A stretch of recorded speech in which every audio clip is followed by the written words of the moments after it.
अस्सलाम वालेकुम। उम्मीद करता हूँ कि आप सब खैरियत से होंगे और आज मैं आपको इस बारे में बताऊँगा कि अगर आपका यूईटी में एडमिशन सिक्योर हो गया तो आपको कौन कौन से डॉक्यूमेंट्स रिक्वायर्ड होंगे। और डॉक्यूमेंट्स में सबसे पहली और मैंडेटरी रिक्वायरमेंट आपका डोमिसाइल है।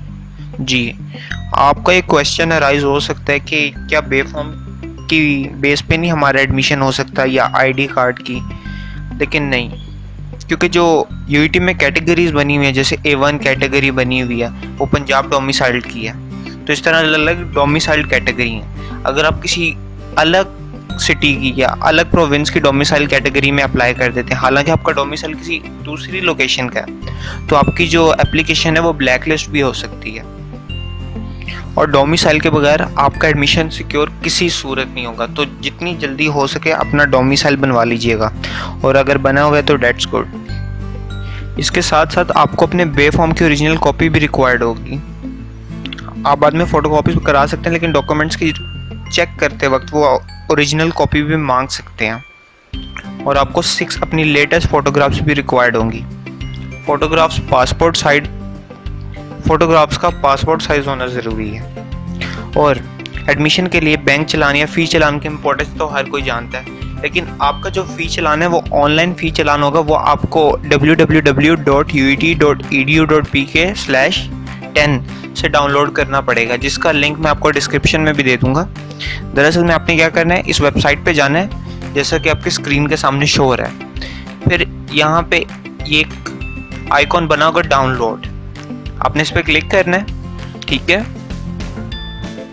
तो यहाँ पे आपको ये आ रहा होगा download challan form for admitted student. अगर आपका एडमिशन हो गया तभी आपको ये चलान फॉर्म एडमिटेड स्टूडेंट्स के लिए है ना, जिनका एडमिशन हो गया यूईटी में, वो इसको फिल करेंगे यानी इसको सबमिट करवाएंगे। और एक क्वेश्चन ये भी अराइज होता है कि क्या जब दूसरी मेरिट लिस्ट लगेगी तो हमारा चलान फॉर्म फिर से बनेगा? नहीं, दरअसल में 2 चीज़ें होती हैं। जब भी आपका एडमिशन सिक्योर हो जाता है ना यूईटी में, चाहे वो फर्स्ट में हो जाए चाहे सेकंड में हो जाए, तो 2 चीज़ें होती हैं। एक तो होता है चलान फॉर्म और दूसरा होता है कॉल लेटर। सपोज़ आपने पहले अप्लाई किया था, प्रेफरेंस आपकी दूसरी प्रेफरेंस सपोज़ के मैकेनिकल थी, मैकेनिकल में आपका नाम पहली लिस्ट में ही आ गया और आपने चलान फॉर्म सबमिट कर दिया यानी पैसे पे कर दिए, तो जो दूसरी मेरिट लिस्ट में आपकी जो फर्स्ट प्रेफरेंस थी जिसका मेरिट ज़्यादा था इलेक्ट्रिकल, उसमें नाम आ गया, तो फिर आपका कॉल लेटर चेंज होगा। आप जब पहले दिन जाएंगे तो अपना कॉल लेटर भी लेके जाएंगे, तो फी चलान वही रहता है लेकिन कॉल लेटर चेंज हो जाता है। तो मुझे लगता है आपको इस इशू का भी पता चल गया होगा। और जो ये बैंक चलान फॉर्म होते हैं ना, इसकी 4 कॉपीज़ होती हैं। जो पहली कॉपी होती है वो लिखा होता है, जैसे आपकी स्क्रीन के सामने लिखा हुआ है, ये कैंडिडेट कॉपी होती है फॉर अटैचमेंट, ये आपके साथ होती है, आपने अटैच करनी है। दूसरी कैंडिडेट कॉपी होती है जो आपके पास प्रूफ के तौर पे होती है। तीसरी to be retained by the bank होती है और चौथी होती है for submission to treasury UET का एक अपने रिकॉर्ड के लिए। इसके साथ साथ आपको मेडिकल सर्टिफिकेट भी रिक्वायर्ड होगा, वो भी आपको यहीं पे ये डाउनलोड के आइकन पे क्लिक करेंगे तो नीचे आपको शो होगा डाउनलोड मेडिकल फॉर्म।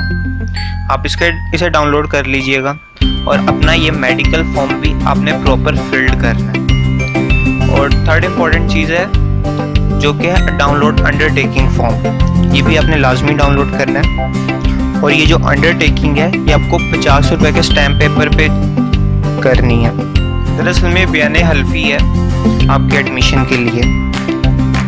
ये यही है कि मेरा किसी पॉलिटिकल पार्टी से कोई एफिलिएशन नहीं है, और अगर मेरी एफिलिएशन होगी तो जो यूनिवर्सिटी है वो विदाउट एनी फर्दर नोटिस का मुझे एक्सपेल कर सकती है। आपने इस फॉर्म को फिल करना है और फिर जो 50 रुपीज़ की स्टैम्प पेपर होती है उस पे इसे अटैच कर देना है। आपको मैट्रिक और इंटरमीडिएट की डिटेल्ड मार्कशीट भी रिक्वायर्ड होगी, यानी कि आपको मैट्रिक की जो सनद मिली हुई है वो भी आपको रिक्वायर्ड होगी। और जैसा कि अभी सेकेंड ईयर का कोई रिजल्ट वगैरह आया नहीं है और सेकेंड ईयर की कोई रिजल्ट कार्ड भी नहीं बने, तो आपका इस साल ड्यू टू कोरोना पेंडेमिक आपका फर्स्ट ईयर का जो ओरिजिनल रिजल्ट कार्ड है उसी पे आपका काम चल जाएगा। और अगर आप कोई एम्प्लॉयड हैं तो फिर आपको एक नो ऑब्जेक्शन सर्टिफिकेट भी रिक्वायर होगा आपके एम्प्लॉयर से, क्योंकि उसे कोई आर्ग्यू नहीं होना चाहिए इस बात पे, तभी आपको यूनिवर्सिटी एडमिशन देगी।